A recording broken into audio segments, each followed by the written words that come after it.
Hey everyone, this is just a super quick, simple, straightforward video of me stippling. Sometimes I get questions about it, like how do I do it? How do I do the dots like that? And I just wanted to show you in case you were wondering. I'm using my large ballpoint nib and the heat that I'm at is like an 8.5. When I'm doing stippling like this, I really just want it to be random. I'm trying to not go in lines or make any kind of cohesive pattern. I am just making dots that all touch each other and they all kind of overlap just a little bit.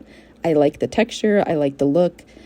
I have seen people do stippling where they try to keep it very like straight and geometric, and you can see the lines that people are creating because all the dots are in lines and rows. Definitely a look, and people like that sometimes. That's just not what I'm doing in this video because I really like the randomized look of the stippling. But yeah, pretty straightforward. It's a very easy technique and very easy texture that you can add to your wood burnings, and it adds a lot of contrast to negative space. So keep that in mind for the future.